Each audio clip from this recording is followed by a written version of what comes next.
Okay,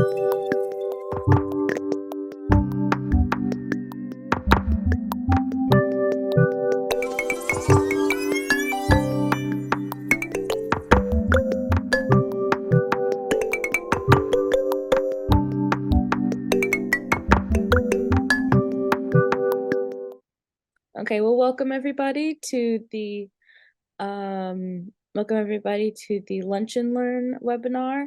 Thank you for being here and for your press club membership, which helps us leverage grant funds and put on events such as Lunch and Learn sessions. If you have not already purchased your membership, please do. We encourage everyone to ask questions through the chat, or you can again raise your hand and I can unmute you.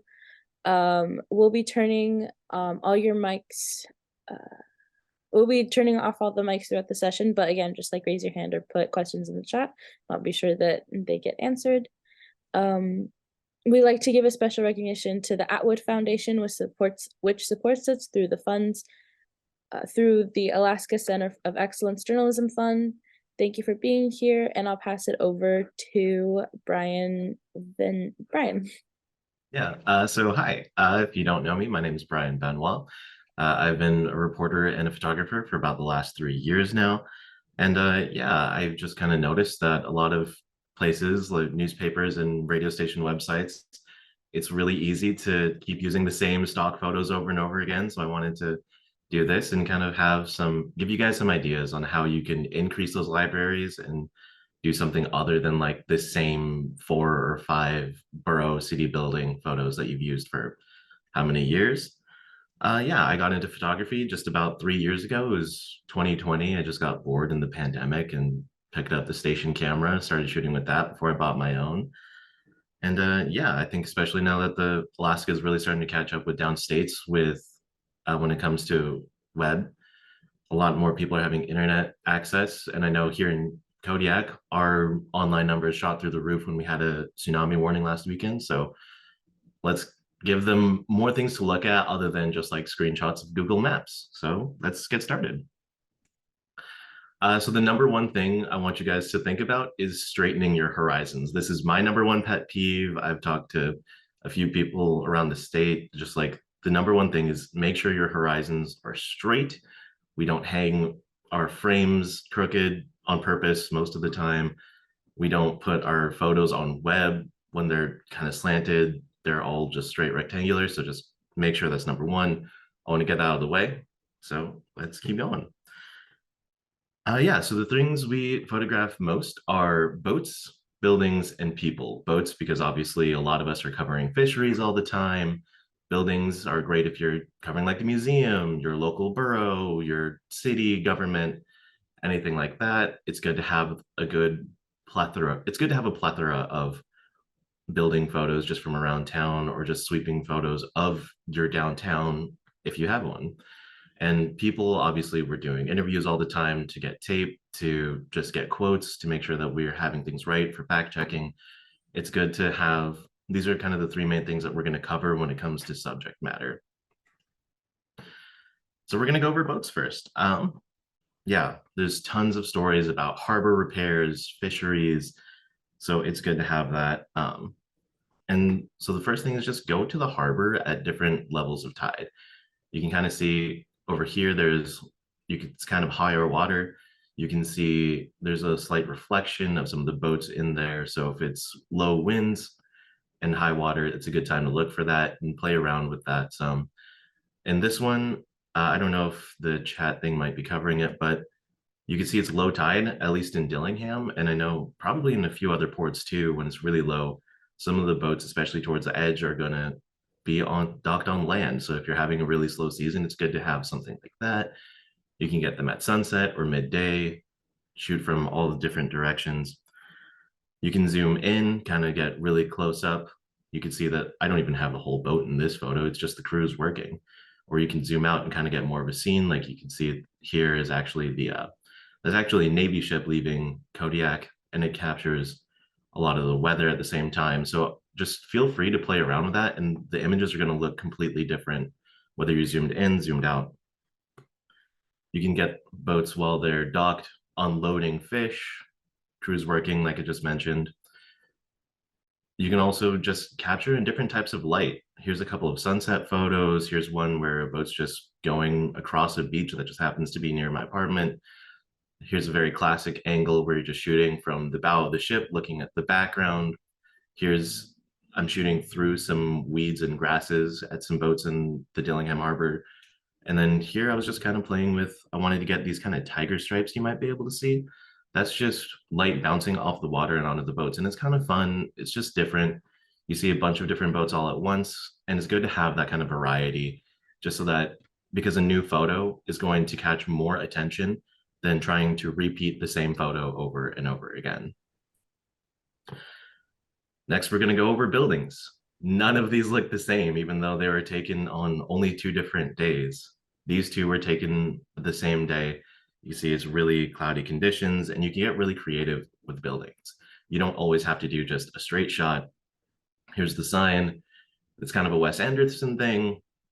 It's really neutral, but it's good to have all these different kinds of angles. Here's a nice wide shot where I get some dandelions in the foreground. You can see a small windmill, flagpoles, and everything. You can see that, like, oh, there's a lot going on right now. It's a really busy photo. Down here, you can kind of see a similar thing. It's a really wide lens that I'm shooting that you can see the whole building. You could see, you could crop in or zoom in really closely and frame up a sign with shooting different angles. And then this one, I just kind of wanted to shoot low and high to show that, like, oh, there's a lot of decisions being made. We cover the borough all the time here. That was part of my beat here at KMXT in Kodiak. And yeah, this middle range is really good for neutral things. And then we can also talk a little bit about zooming ranges. So you can see in this shot that the sign and the building are taking roughly the same amount of space in each photo. And that's because of what's called lens compression. So this is a really ultra wide. These two I actually just shot with my phone. Here's using the ultra wide lens on my phone. It puts a lot of distance between the sign and the building. It's shooting low and high. Maybe they're making a lot of overarching decisions. Something like that is good. Again, middle zoom, really neutral. And then this one is a really zoomed in. Like, you can see that I'm really far from across the parking lot. This is about what, I don't have a phone that does like a telephoto zoom, but my camera does. And I tried my best to kind of mimic that to show just what it looks like when you're walking up close, zooming with your feet versus using like a zoom lens, playing with that lens compression. And then we're going to go over portraiture. So backgrounds matter. That's one of the number one important things when it comes to portraiture is stop putting people next to walls unless like your newsroom has something that, oh, this is a backdrop specifically designed to be our main like in studio thing. But it's a lot better to just have them stand in the middle of the room, because people don't just stand against walls generally unless it's a really crowded room.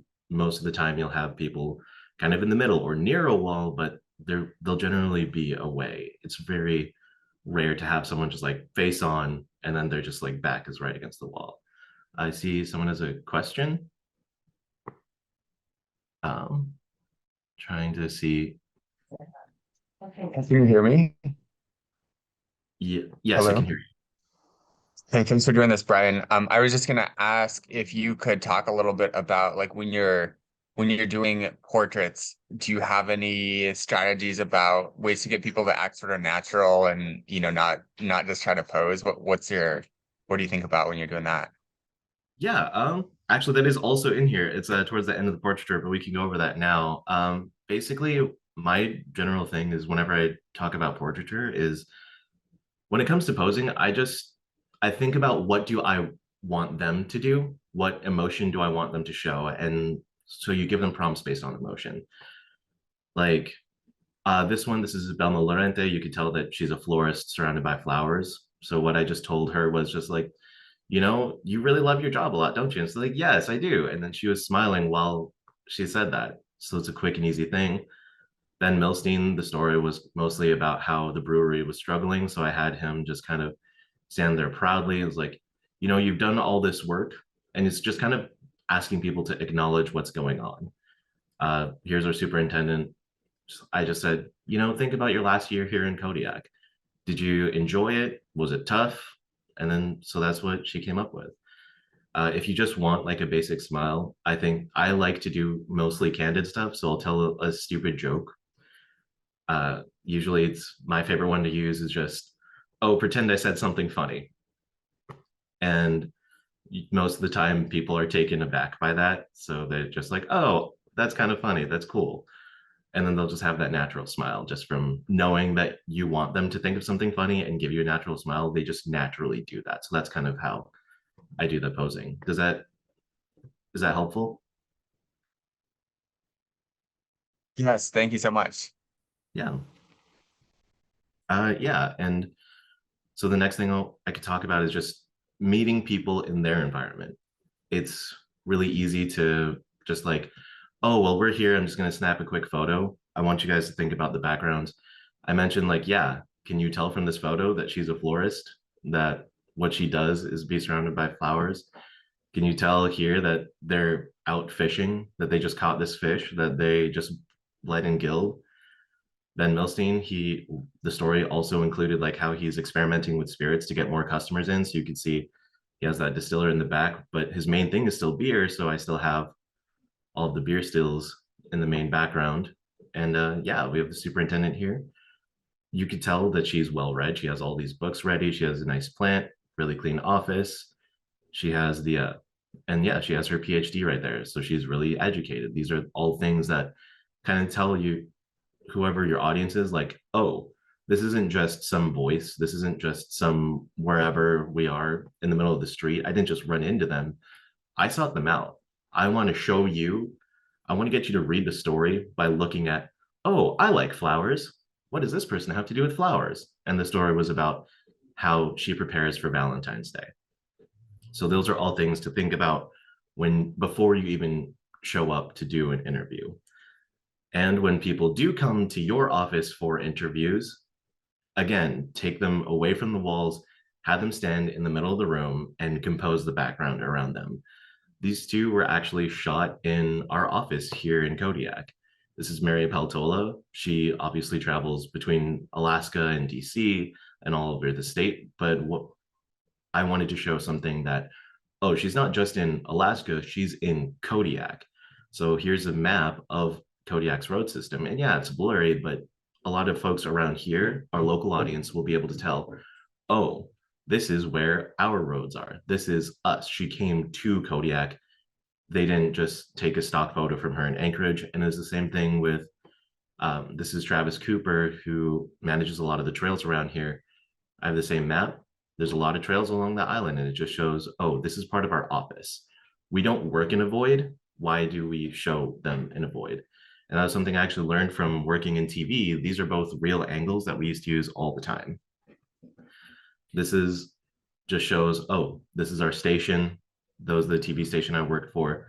This is one of our reporters. This happened to be her last day. And that was something that, she just wanted a photo of her in that shot. This is another angle we use of one of the anchors that we had at the time. I think she actually might still be there, but you can see that, oh, there's a bunch of computers. This is their bullpen. There's people working here. You don't have to pretend that they're nowhere. They are somewhere. We're in the middle of the room. We're just talking. And it also makes people, when they're reading your stories, it makes them feel like, oh, it's like I'm also talking to Mary Peltola, or I can imagine them saying this. Yeah, and when it comes to posing, talk to Lex a little bit. A great way to practice that, honestly, is just with your friends. This is here in the middle. This is my friend Kira. She's actually visiting me and my girlfriend here in Kodiak. I just asked her to just enjoy painting, and she just had that color palette, had all this out ready. We're next to a lake, and it was just a nice little portrait that I had of her. Over here on the right, you can see those are actually my parents. It's just nice to have photos of them. They visited us here, and we're just having a good time. It's nice to just like practice that. And this is my girlfriend. I noticed that I like the light a lot. It was bouncing off the lake and into the trees. And yeah, it just showed up really well. It's nice to just practice. Oh, hey, I want you to look like you're really relaxed, or yeah, look like that you're really focused on painting, or pretend you're having a good time here in Kodiak visiting. Thanks, Adeline. Just saw your comment calling my parents cute. I appreciate that. Yeah, but it's just a good way to practice. Next time you go for a walk with a friend or a hike or whatever, just bring your camera or even just use your phone. Just say, hey, can I take your picture real quick? Everyone likes having a good photo of themselves. Even if they're shy, just say, oh, well, I just need to practice for work and then I'll just give this just to you. It's really easy to just say, hey, I just want to get better at this. Can you be my model for like 5 minutes? It's really that simple. Or even if you're just walking around practicing for boats or building photos, just go for a short walk downtown.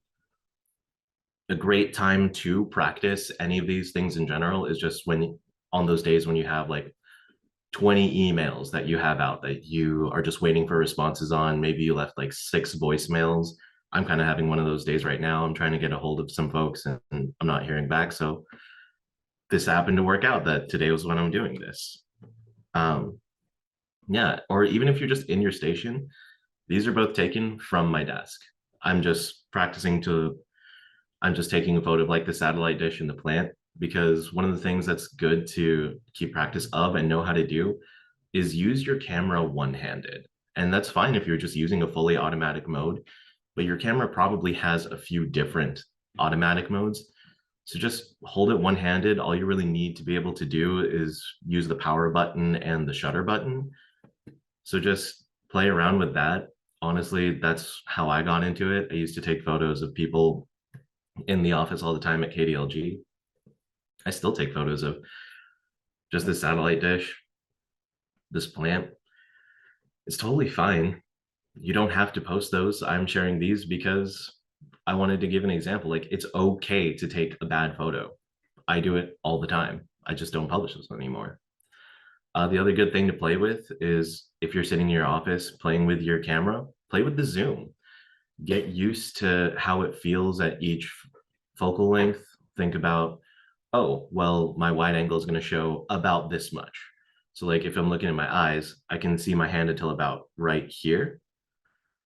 And it's good to know like, oh, so my camera, my hand will go about here. So this is how much field of view I'm capturing. Here's the middle of my focal range. So if I have to do something really quickly, I can zoom before I even bring it up to my eye. And then all the way at zoomed in as far as I could. This is just, just our water jug. You can see that in here. It's good to just have that in your hands, just having that good practice. Yeah, so now let's talk about different types of light once this plane passes by. Okay, yeah. So the main two types of light are direct light, and then there's also flat light. So direct light, you could think of things like blue sky days. If you have like a window open, I have my window open right now. And you can kind of see that shining on my face. And then there's also soft or flat light. So first, let's talk about direct light. So backlighting is when your subject is between the light source and you. So you can kind of see this fire is backlighting all these folks over here. It's really hard to see them, and it makes for good silhouettes, but silhouettes don't always make for good photojournalism. So it's important to think about where your light source is. I would much rather recommend something like front lighting, which is down here. You can kind of see that the light is kind of coming down at this angle, shining on his face. You could see all of the contrast. You could see all of the shape that it gives to him. You can even see the shadow that his beard is giving onto his neck here. And that's really good. This is kind of what you'll see in a lot of studio work, is that you have that main light shooting at you, or if you have a flash that you're using on your camera, that's usually going to be shining straight onto their face.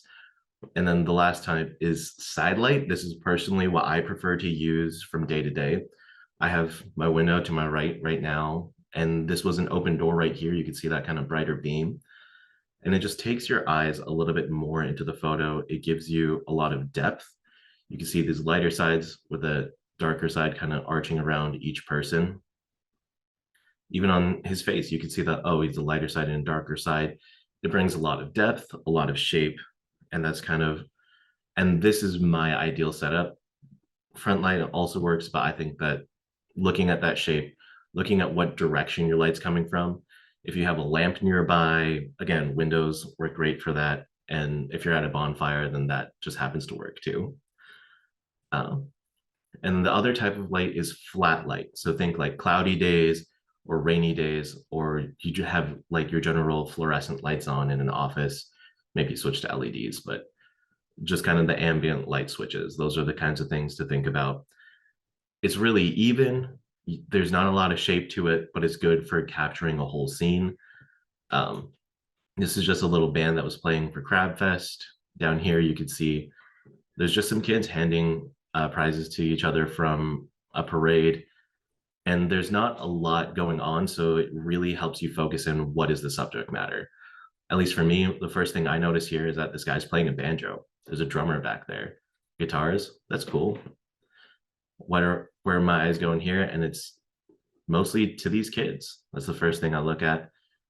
And again, over here, this is artificial fluorescent lights. This was on a boat, actually, the Okeanos Explorer. And this is our tour guide. She's just smiling. She's enjoying giving the tour. She enjoys what she does on the ship. And it's just kind of nice and even and helps you really focus in. So now we're going to work towards photo essay tips. So we're going to go over my workflow things first. What's worked for me best is having a microphone in one hand and then my camera in the other. Whoops, skip the page. And if you see anything interesting at all, just take a picture. Worst case scenario, you don't use it. It's not like we're shooting in film where it's like, oh, well, I only have so many photos. As long as you have a fully charged battery or even a mostly charged battery, the odds are it'll get you through an event. It's just effectively free. It's just more practice. Maybe you take a bad photo. That's fine. But the odds are the more photos you take, the more likely it is that you have at least one good keeper image. I'll have my mic going, recording whoever I'm talking to, and then I'll just take a photo even while I'm talking to them sometimes. Yeah. And the other thing is to look for photos that have really good captions or potential for a good caption. Like here's the bridge of a Navy ship that visited here in Kodiak. I didn't have time to write this in the story, but it was very easy for me to put the caption, oh, their bridge is lined with equipment for telling radar, GPS, or different things like that. Here, you could, my caption just was, dozens of people showed up to watch a squid dissection at Kodiak High School. And it's just a quick photo. This was taken on my phone. It's just really nice to be able to include those extra details in a caption, even if you can't put it in a story. And then for continue on photo essays, it's also really good to have people if you can. Not every photo essay has to have a person in it, but they're really good. But having people is really good for showing an emotion of a particular day or just showing people's reactions. Signs are also really good for placing something. Like here you see a young girl, she's at a pride march. It's very obvious what's going on with all the rainbows. She's having a good time. She's spending time with her friends and family. Here, this was they're celebrating Filipino Independence Day here in Kodiak. They are serving food. They're having a good time celebrating, joking around, just spending time together. And then over here, you have a young girl again who's really curious about. I think they're actually looking at the insides of the squid's stomach from that photo from the last slide. And it brings this kind of curiosity, like, oh, she's obviously really into this. She's looking at it. And then down here, there's a lot of anger, frustration. This was actually from a protest after this was in Spokane. There was a protest after the leak for Roe v. Wade, overturning Roe v. Wade. And that was yeah, there's people who were really unhappy that that was a thing that could happen. So I wanted to capture those emotions from that day. And then the last photo tip for essays is to try to include local icons. Here's a slide from that same march where it's in a very popular playground, riverfront playground in Spokane. This is Warehouse Mountain during this Pride Parade. And if you've been to Dillingham on a day that you can actually see the mountains, usually the first one you see is Warehouse. So it's good to be like, oh, this Pride Parade didn't happen in New Stuyahok. This didn't happen in Ketchikan. This was in Dillingham. I think it was the second Pride Parade ever from this one. and you can see like, oh yeah, that was here. This isn't next door, this is in here where we are. And having that kind of local photography is going to be really important. And there's not a lot of people who are going to be out there shooting photos for you. uh, Here in Dillingham, a lot of fishermen who are going back home will recognize the water tower as one of their main landmarks that they're almost back. And even here in Kodiak, we have Barometer Mountain. A lot of fishers will park on their way to the harbor or while they're waiting to drop off crabs or fish. And Barometer is going to be one of the most easily visible things. And it shows, oh, these are fishers in Kodiak. They're not in Valdez. They're not in Juneau. They're here. And it shows like, oh, there's someone here who's paying attention, who's looking. And that's usually what grabs people's eyes most, is they look for the things that are familiar. And yeah, that's the most important thing I want you guys to take away from this, is that you need to practice. Practicing is the most important thing. I take bad images all the time. That's okay. I just don't share them anymore. I used to share them all the time. If you look at KDLG, some of their old things, I wasn't always happy with my photo, but we still ran it. But now that I've practiced and gotten through all my bad photos, I can take better ones now. The more you shoot, the more keepers you'll get. And the more you practice and get better and think about and be more purposeful with what you're doing, the higher your keeper rate will be. And yeah, even if you don't feel awesome about a photo, not everything has to be portfolio worthy. Not everything has to feel like you're submitting it to press club or for a Pulitzer. You can just take good photos of you or your friends, or buildings or boats. Just have fun with it. And yeah, hopefully you guys learned something. If anyone has any questions, I'm more than happy to take a minute to answer them. I also have my email here. If you guys ever just want to talk about photography, send me an email anytime. You can also check out my website and blog. I have a lot of my examples on my blog. I share my best photos every month, so feel free to sign up for that. And yeah, let's take a look. And then I have a message here from Rhonda. So nice photos that invite you into a story, like a suggestion to shoot photos so there's something locally identifiable in the background. Oh yeah, thanks Rhonda. Yeah, I'm happy to do this together. And Tasha, do I have any written documents or can share a recording of this after? Yes. I think Daisy or Rosie will be able to share this. Actually, I think it'll be on the resources page for Press Club on their website. And I have my notes. I have these printed off right now, but if you guys want, just shoot me an email and I'll be happy to forward this to you. Does anyone else have any questions?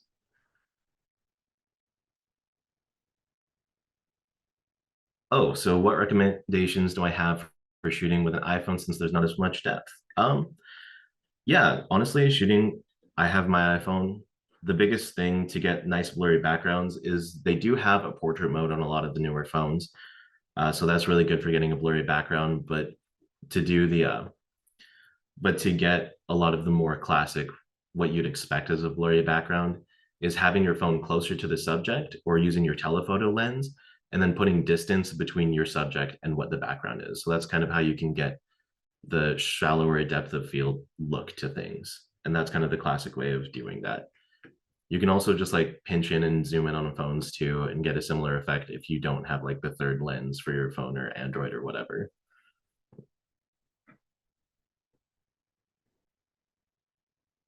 Recommendations for affordable newsroom equipment. That's entirely dependent on your budget. For my extreme budget options, honestly, old cameras hold up pretty well. I would still recommend having like a Canon Rebel or something, but if you can afford it, just let me know what your budget is. Send me an email and I'll come up with a recommendation. I look at camera gear arguably too much for a photographer. It's really easy to just feel like, oh, the greatest and newest equipment is good. But I think right now I'm shooting on a Fujifilm X-T4, which isn't top of the line anymore, but it still gets the job done about 90% of the time. I even go as high as like 99% of the time. There's a couple, it would be nice to have like higher resolution or something, but for web, you don't need super high res stuff. Lens recommendations. It's good to have it's good to have a wide range. It's nice to have a wide angle. Um, so full frame equivalents, it's good to have like a 24 to 200 if you can swing it. 24 to 100 would be fine too. And it's just kind of, those are the focal ranges that I look. I personally believe that it's better to have a wider zoom range than it is to have a shallower depth of field, because blurry backgrounds are great, but that doesn't matter if you physically can't get close enough, or if you are trying to zoom out and get a whole group of people but can't get everyone. So it's just nice to have options. And then Rhonda's asking, do you have iPhone toys you recommend, gadgets to use with your phone that give you more options? Yeah, actually, there's a lot of lenses that you can buy just to like clip onto an iPhone, or you can buy a special case to attach a lens. Um, Moment is the brand that I've personally used. I think there's a few others that are a little bit cheaper that will give you the options for like an ultra wide or a telephoto that will let you have just kind of the mobile photography, but still have the options to like do an optical zoom versus like pinching to zoom, because pinching to zoom is effectively the same as going into editing, is taking a photo with your main lens and then cropping in. So it's, those are the kinds of different things that you can play with. There's tons of apps that you can look at too to give you ideas. And then Andy, hi, any resource recs for someone just starting out with a real camera? Who should I speak to? What should I read if I want to learn what settings to do relatively quickly? There are so many photographers on YouTube and everything that kind of go over a lot of the beginning settings. Um, I actually cut my teeth with landscape photography, so that's how I learned a lot of my beginning camera settings.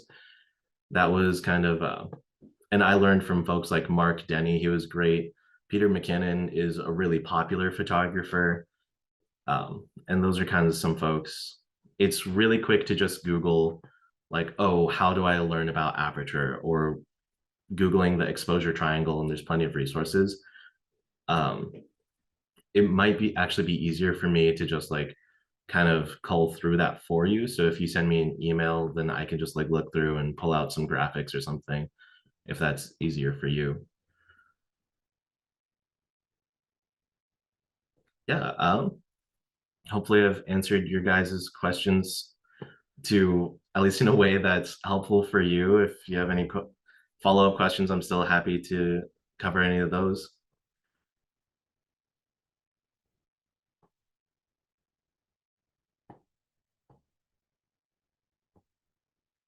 Yeah, thanks, Adeline. I'm just happy to be here and kind of help you guys boost your photo libraries for each of your respective newsrooms.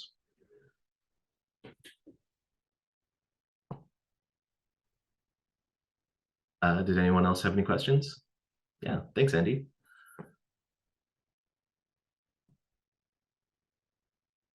And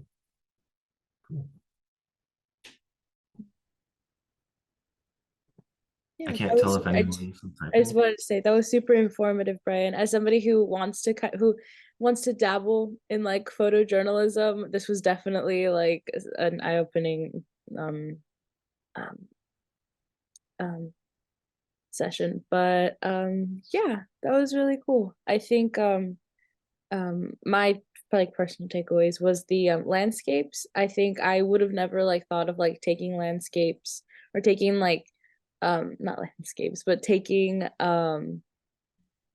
what is it called, like iconic things in that town, like iconic features in that town. I think that's really cool, like when you're like doing like the photos.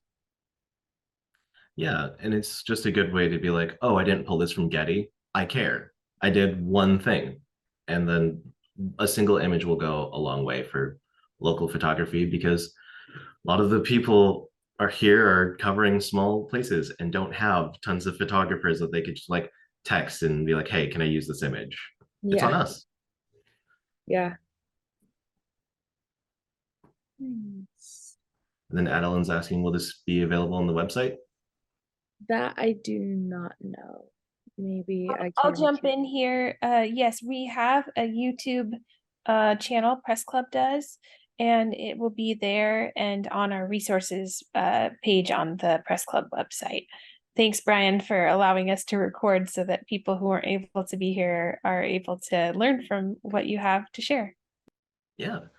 And yeah, and again, if you guys ever have any questions, shoot me an email anytime. Seriously, I'm more than happy to talk to you about what best practices are, what I would recommend doing. And I'm more than happy to just like chat about how to set up photos or do anything like that. And if you are looking to get a camera, just ask me anytime. Ron is asking, so what shot would you like to get in Kodiak? Bears. I have lived in Kodiak since November and I haven't seen one yet. So that's kind of the thing. I got a couple of close-ups of bears while I was in Katmai National Park last year, but it would be nice to get a photo of a bear with like a nice mountain in the background, just kind of, but that's the dream shot for now. I just haven't been lucky enough.